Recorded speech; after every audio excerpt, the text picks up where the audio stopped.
Welcome to Shravan logics Pannala. I'm Shravan Kumar Pannala అండి. ఈరోజు మనము జనాభాకు సంబంధించినటువంటి మల్టిపుల్ చాయిస్ క్వశ్చన్స్ గురించి డిస్కషన్స్ చేద్దామండి. మనకు ఎకనామిక్స్ పరంగా group 2, group 1, group 3, group 4 all competitive exam. దీని ఎస్ఎస్సి వాళ్ళకైనా సరే, ఎస్ఐ కానిస్టేబుల్ వాళ్ళకైనా, సెంట్రల్ గవర్నమెంట్ జాబ్ వాళ్ళకైనా కంపల్సరీగా మనకు మార్క్స్ అనేటువంటివి కవర్ చేస్తున్నటువంటి టాపిక్ ఏదండి అంటే జనాభా అనేటువంటి టాపిక్. ఓకే, నేను చెప్పేటువంటి క్లాసెస్ అనేటువంటివండి మనకు ఫ్రీ క్లాసెస్ అనేటువంటివి ప్రొవైడెడ్ చేస్తున్నాను యూట్యూబ్ ఛానల్ ద్వారా. శ్రవణ్ లాజిక్స్ పన్నాల యూట్యూబ్ ఛానల్ను ఒక్కసారి సబ్స్క్రైబ్ చేసుకొని మరో 10 మందికి షేర్ చేయండి. స్టూడెంట్స్ యూజ్ చేసుకోవాలని కోరుతున్నాను. నా ఫర్దర్ క్లాసెస్ వినాలి అనుకుంటే శ్రవణ్ లాజిక్స్ యాప్లో డౌన్లోడ్ చేసుకోండి ప్లే స్టోర్ ద్వారా. శ్రవణ్ లాజిక్స్ ద్వారా క్లాసెస్ అనేటువంటివి వినటానికి అవకాశం ఉంది. చాలామంది స్టూడెంట్స్ సార్ డైలీ క్లాసెస్ పెట్టండి సార్ అనేటువంటివి చేస్తున్నారు. ఏప్రిల్ 1 తర్వాత మనకు బడ్జెట్ వస్తుందండి. ఏప్రిల్ 1కి మనకు ఫిబ్రవరి 1కి మనకు బడ్జెట్ అనేటువంటిది వస్తుంది. ఫిబ్రవరి 1 నుంచి మనము డైలీ క్లాసెస్, ఎందుకంటే అంటే అప్ టు డేట్ నోట్స్ కూడా వస్తుంది. Agriculture, industrial, service sector. Next అది కాగానే మనకు మార్చిలో తెలంగాణకు సంబంధించింది, ఏపీకి సంబంధించినటువంటి బడ్జెట్ కూడా వస్తాయి. పూర్తి స్థాయిలో అప్పుడు వివరించడానికి అవకాశం ఉంటుంది. ఓకేనండి, నా క్లాసెస్ ఫర్దర్ క్లాసెస్ వినాలి అనుకుంటే ఒకసారి ప్రతి ఒక్కరు కూడా లైక్ చేయండి, షేర్ చేయండి నా యూట్యూబ్ ఛానల్ని. ఓకేగా, ఈరోజు టాపిక్ విషయంలో కనుక వచ్చినట్లయితే జనాభా అనేటువంటి టాపిక్ని గురించి వివరణ ఇస్తాను. ఓకే, ఫస్ట్ ఒక ప్రశ్న చూద్దాం. ఈ క్రింది వాటిని పరిశీలించండి. ఫస్ట్ది ఆప్షన్ ఏ ఏమిచ్చాడు చూడండి. ప్రపంచ జనాభా 15 నవంబర్ 2022 రోజున 800 కోట్ల జనాభాకు నమోదు అయినది. యుఎన్ నివేదిక ప్రకారం 2024 ఏప్రిల్ 2023 సంవత్సరం నాటికి అత్యధిక జనాభా కలిగిన మొదటి దేశము భారత్, ఇండియా. పై వాటిలో సరి అయినది ఏది? ఏ మాత్రమే అని ఇచ్చాడు, బి మాత్రమే అని ఇచ్చాడు, థర్డ్ ఆప్షన్లో ఏ మరియు బి, ఫోర్త్ ఆప్షన్లో ఏది కాదు అని ఇచ్చాడు. ఓకే, ఆన్సర్ ఏదండి అంటే రెండు కూడా కరెక్ట్ ఆన్సర్సేనండి. రెండు కూడా కరెక్ట్ ఆన్సర్స్. చూడండి, ప్రపంచ జనాభా 15 నవంబర్ 2022 నాటికి 800 కోట్లు అని ఇచ్చాడు. ఇక్కడ కనుక చూసుకున్నట్లయితే ప్రపంచ జనాభా విషయంలోకి గనక వచ్చినట్లయితే మనకు ప్రపంచంలో మనకు 1830 నాటికి మనకు అకాడమీ బుక్లో ఇచ్చినటువంటి నివేదిక ప్రకారము 1830 నాటికి 1 బిలియన్ జనాభా అంటే 100 కోట్ల జనాభా అనేటువంటిది కలదు. కరెక్ట్గా 100 ఇయర్స్కి 1930 నాటికి 200 కోట్ల జనాభా అనేటువంటిది ఉన్నదండి ప్రపంచవ్యాప్తంగా. నెక్స్ట్ 1960 నాటికి 300 కోట్ల జనాభా, 1975 నాటికి 400 కోట్ల జనాభా, 1987 నాటికి 500 కోట్ల జనాభా ప్రపంచంలో. నెక్స్ట్ వన్ అండి, 1999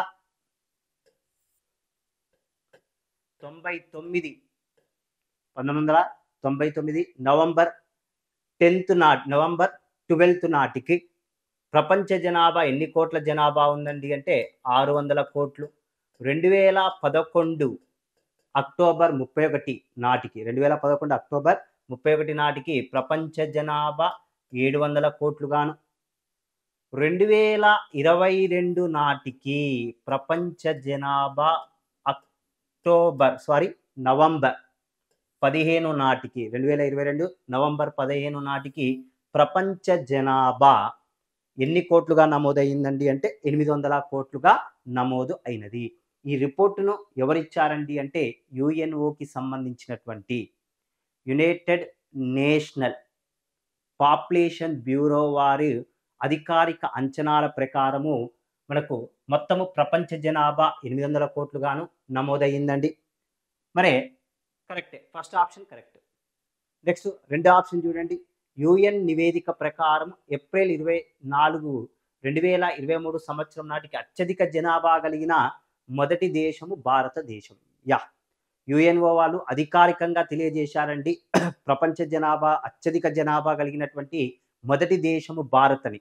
ఇప్పటి వరకు ఉన్నటువంటి దేశం ఏదండి అంటే చైనాను మించిన జనాభా ప్రస్తుతానికి ఇండియాలో ఉందండి.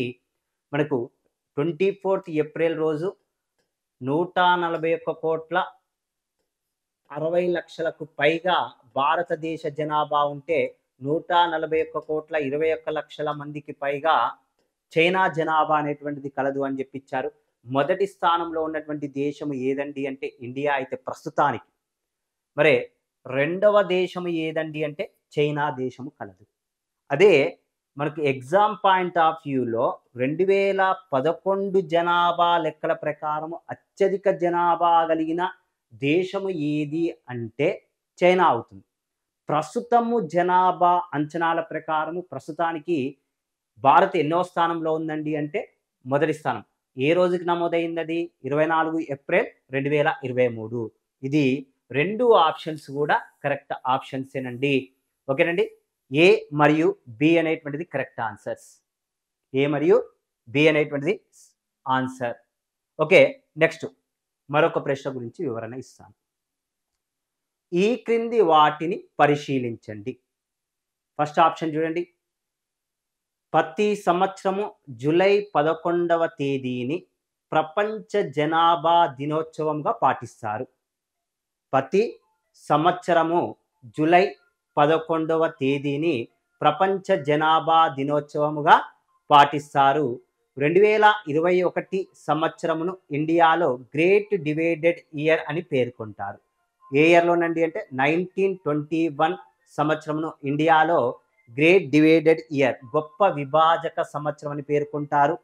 Third option father of demography అని థామస్ రాబర్ట్ మాల్థస్ను పేర్కొంటారు అని అంటారు అని ఇచ్చాడు. పై వాటిలో సరి అయినవి ఏవి గుర్తించండి. ఫస్ట్ ఆప్షన్లో ఏ మరియు సి, సెకండ్ ఆప్షన్లో బి మరియు సి, థర్డ్ ఆప్షన్లో ఏ మరియు బి, డి ఆప్షన్లో ఏ బి సి అని ఇచ్చాడు.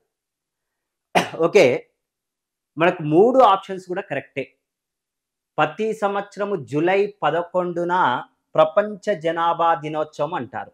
ఎందుకు జూలై 11ను ప్రపంచ జనాభా దినోత్సవంగా తెలియజేయటానికి కారణం ఏదండి అంటే 1987వ సంవత్సరంలో 11th జూలై, గుర్తుపెట్టుకోండి, 11th జూలై 1987, 11th జూలై 1187వ సంవత్సరంలో ప్రపంచ జనాభా ఎన్ని కోట్ల జనాభాగా నమోదు చేసుకుందండి అంటే 500 కోట్ల జనాభాగా నమోదు చేసుకుంది. అందుకే 11th జూలైని వరల్డ్ పాపులేషన్ డే, ప్రపంచ జనాభా దినోత్సవంగా పేర్కొంటారు. యుగస్లేవియా దేశంలో 500 కోట్ల జనాభాగా నమోదు చేసుకుంది. ఏ రోజున అండి అంటే 11th జూలైన. అందుకే ఆ రోజున ఏమంటారండి అంటే అంతర్జాతీయ జనాభా దినోత్సవం అంటారు. అదేవిధంగా 11th జూలైన మరో ప్రాధాన్యత కూడా ఉందండి, గుర్తుపెట్టుకోండి. తెలంగాణ ఇంజనీర్స్ డే అని కూడా 11th జూలైను తెలంగాణ ఇంజనీర్ల దినోత్సవము అని కూడా అంటారు. తెలంగాణ ఇంజనీర్ల దినోత్సవం అని కూడా అంటారు. అలీ నవాజ్ జంగ్ బహదూర్ యొక్క బర్త్డేనండి. అలీ నవాజ్ జంగ్ బహదూర్ నిజాం రాజు దగ్గర, చివరి నిజాం రాజు అయినటువంటి మీర్ ఉస్మాన్ అలీ ఖాన్ దగ్గర ఇంజనీర్గా చేశాడు. అతని జన్మదినోత్సవాన్ని మన కేసీఆర్ గారు అప్పుడు ముఖ్యమంత్రి 11th జూలైని తెలంగాణ ఇంజనీర్ల దినోత్సవంగా ప్రకటన చేయటం జరిగింది. నెక్స్ట్ వన్, ఇది ఫస్ట్ ఆప్షన్ కరెక్టే. ఫస్ట్ ఆప్షన్ కరెక్టే.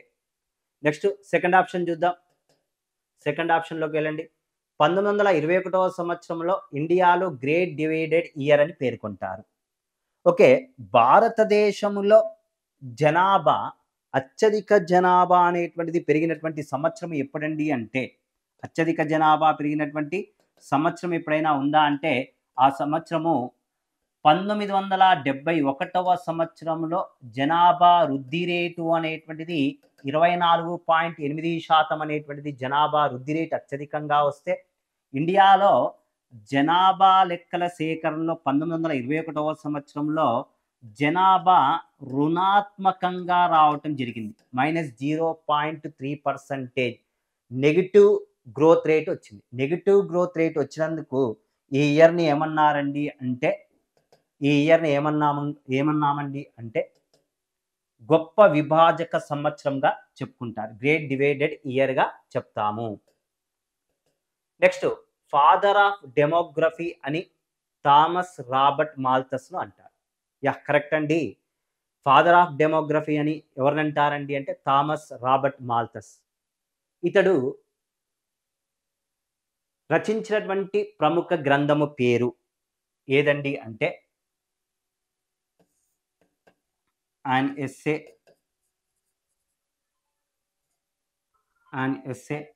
on principle of demography, principle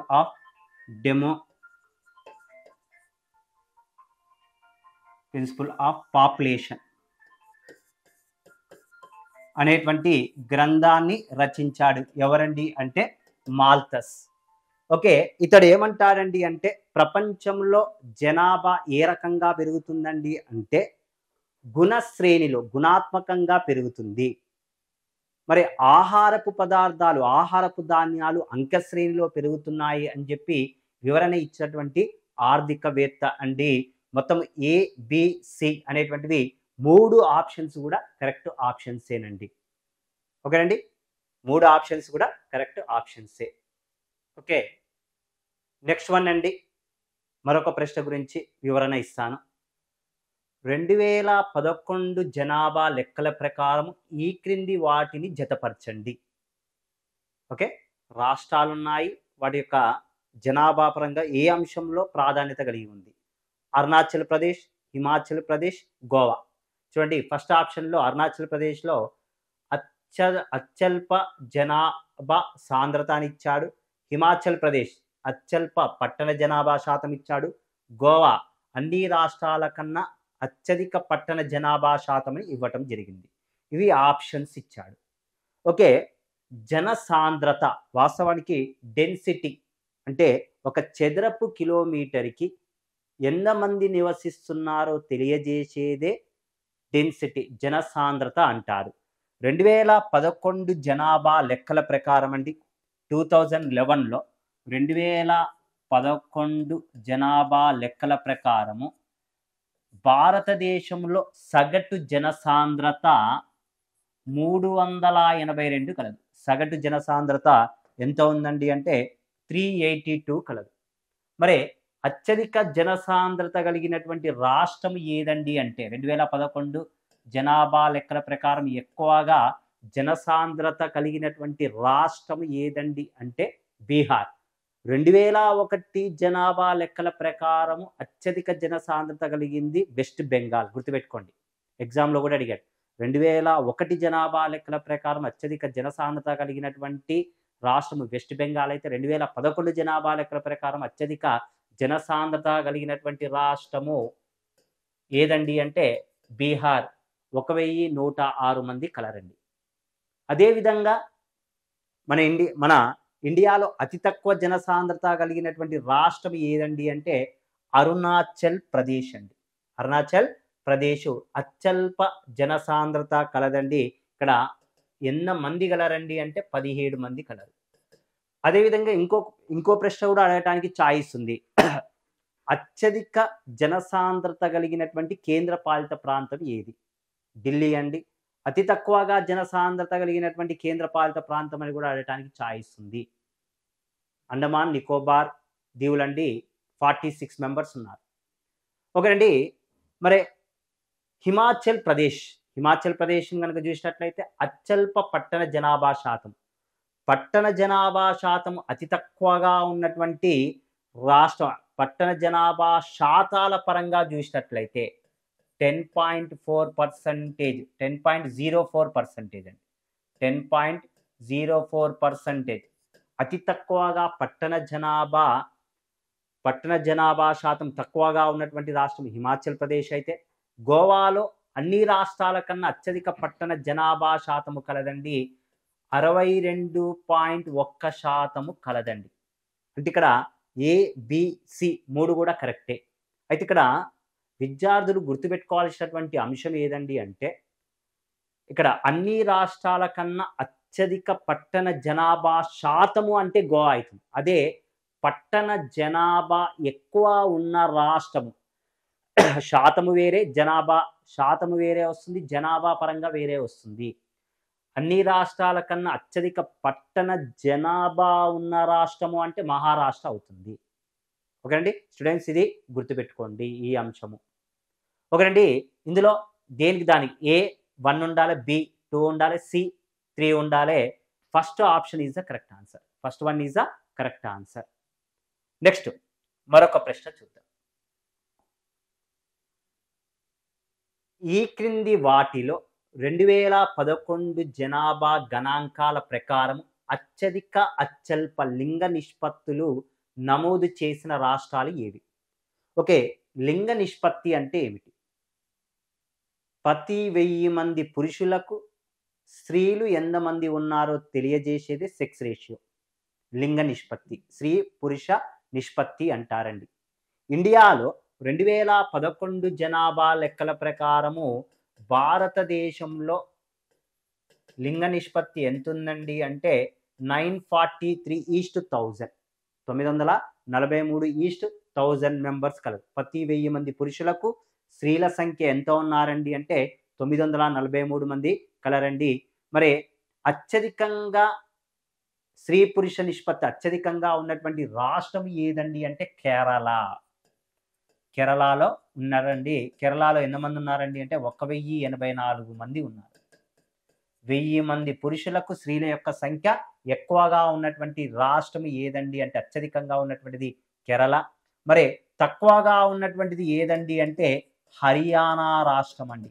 హర్యానాలో 879:1000. ప్రతి 1000 మంది పురుషులకు స్త్రీలు ఎంతమంది ఉన్నారండి అంటే 879 మంది ఉన్నారు. అందుకే హర్యానాలోని పానీపట్టు వద్ద నరేంద్ర మోడీ ఏ స్కీమ్ను ప్రవేశపెట్టాడండి అంటే బేటీ బచావో బేటీ పడావో అనేటువంటి స్కీమ్ కూడా ప్రవేశపెట్టడానికి కారణం ఏదండి అంటే ఇక్కడ హర్యానా రాష్ట్రంలో స్త్రీల యొక్క సంఖ్య పురుషులతో పోల్చుకుంటే లింగ నిష్పత్తి అతి తక్కువగా ఉంది. ఇదండి ఆన్సర్. ఏదండి అంటే option third one is the correct option. ఇక్కడ చూస్తే కేరళ ఉత్తరప్రదేశ్ ఇచ్చాడు, తమిళనాడు హర్యానా ఇచ్చాడు, కేరళ హర్యానా ఇచ్చాడు, కేరళ బీహార్ అని ఇచ్చాడు. Third option is the correct option. Okay, next one మరొక ప్రశ్న గురించి చూద్దాం.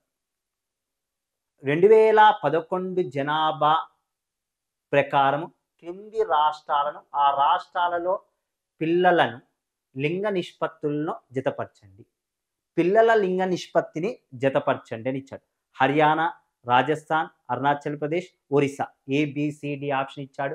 ఫస్ట్ ఆప్షన్ ఇక్కడ చూస్తే పిల్లల లింగ నిష్పత్తి 941, 888, 834, 972 అని ఇచ్చాడు. జతపరచండి అని ఇచ్చాడు. మ్యాచ్ ది ఫాలోయింగ్ అని ఇచ్చాడు. సరి అయిన సమాధానాన్ని ఎంచుకోండి.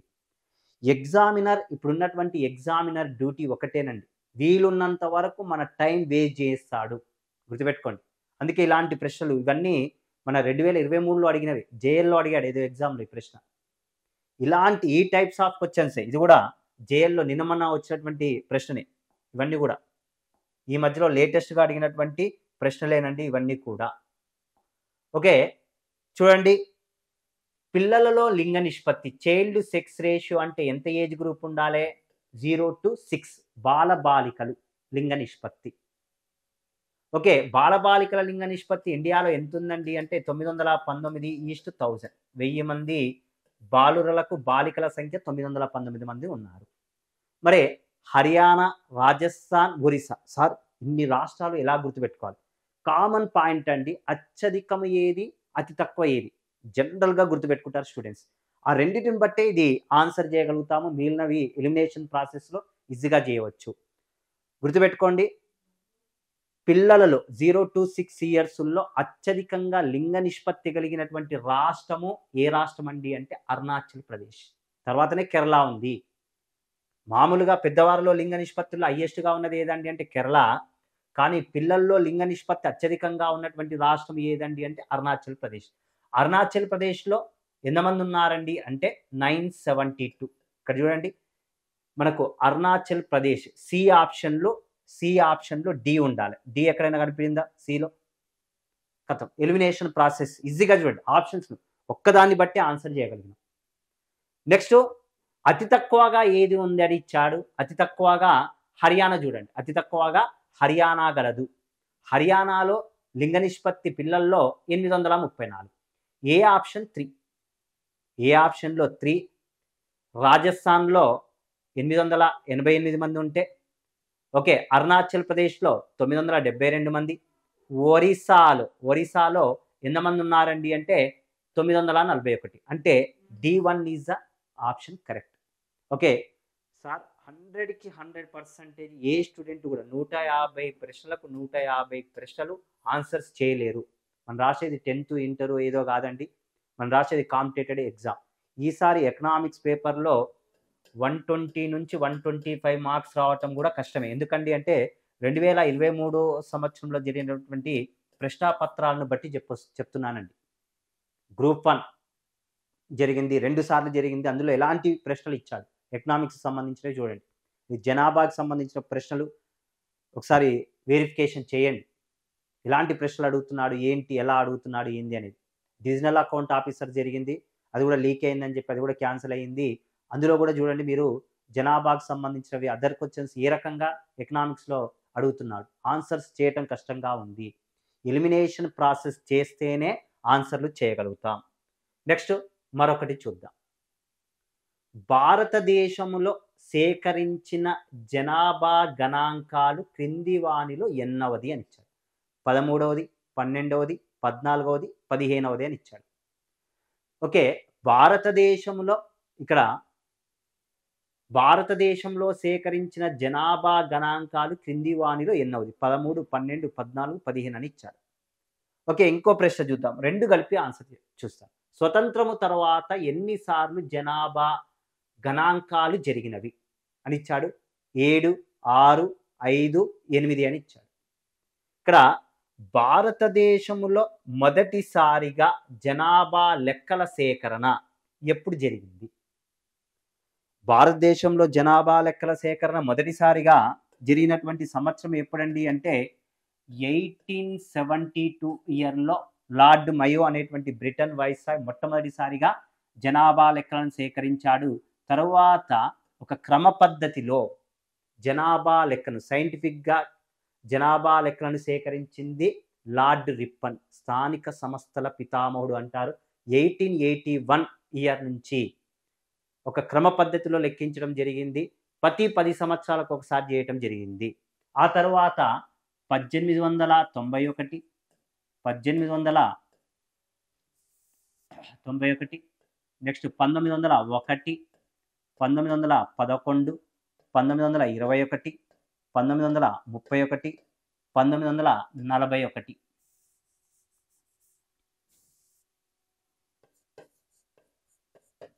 ఓకే, ఆ తర్వాత 1951, 1961, 71, 81, 91, 2001, 2011. మొత్తం చూడండి ఎన్నిసార్లు జనాభా లెక్కల సేకరణ చేశారండి అంటే మొదటిసారి, రెండవసారి, మూడోసారి, 4, 5, 6, 7, 8, 9, 10, 11, 12, 13, 14, 15. అంటే ఇండియాలో టోటల్గా ఎన్నిసార్లు జనాభా లెక్కల సేకరణ చేయటం జరిగిందండి అంటే భారతదేశంలో మొత్తము 15 సార్లు జనాభా లెక్కల సేకరణ చేయటం జరిగింది. జనాభా లెక్కల సేకరణ చేసిన మొదటి దేశము బ్రిటన్ అండి. 1841 సంవత్సరంలో ఇంగ్లాండ్ వాళ్ళు చేశారు. తర్వాత 1851 సంవత్సరంలో న్యూజిలాండ్ దేశం వాళ్ళు జనాభా లెక్కలను సేకరించారు. ఇండియాలో జనాభా లెక్కల సేకరణను 1872వ సంవత్సరంలో చేశారు. అధికారికంగా ఒక క్రమ పద్ధతిలో సైంటిఫిక్గా జనాభా లెక్కల సేకరణ 1881 నుంచి చేయటం జరిగింది. టోటల్గా 15 సార్లు చేశారు. దీనికి ఆన్సర్ 15. ఇంకో ప్రశ్న చూడండి. స్వతంత్రము తర్వాత ఎన్నిసార్లు జనాభా గణాంకాలు జరిగినవని ఇచ్చారు. స్వతంత్రం వచ్చిన తర్వాత మొదటిసారిగా జనాభా లెక్కల సేకరణ ఎప్పుడు చేయటం జరిగిందండి? చూడండి, ఎప్పుడు చేశారు? 1951 first time, second, third, fourth, 5, 6, 7. వాస్తవానికి 2021 ఈ పాటికి రావాలి, కానీ కరోనా కారణంగా జనాభా లెక్కల సేకరణ జరగలేదండి. కోవిడ్-19 కారణంగా జనాభా లెక్కల సేకరణ జరగలేదు. భారతదేశానికి స్వతంత్రము వచ్చిన తర్వాత జనాభా లెక్కల సేకరణ ఇప్పటి వరకు ఎన్నిసార్లు జరగటం జరిగిందండి అంటే 7 సార్లు జరిగింది. ఎన్నిసార్లు జరిగిందండి? 7 టైమ్స్ అనేటువంటిది జరిగింది. Answer first one is the correct answer. First one is the correct answer. Next మరొక ప్రశ్న చూద్దాం. ఈ క్రింది వాటిని పరిశీలించండి. ఓకే, జనాభా గణాంక చట్టము 1948 ప్రకారము జనాభా లెక్కల సేకరణ జరుగుతుంది. జనాభా గణాంకాలు ప్రతి 10 సంవత్సరాలకు ఒకసారి లెక్కిస్తారు. అత్యధిక జనాభా వృద్ధి రేటు నమోదు చేసుకున్న సంవత్సరము 1971. 3 ఆప్షన్స్ ఇచ్చాడు. పై వాటిలో సరైన వాటిని గుర్తించండి. ఇది కూడా ఎగ్జామ్లో ఇచ్చాడు. మనకు భారతదేశానికి స్వతంత్రము వచ్చిన తర్వాత అండి 1948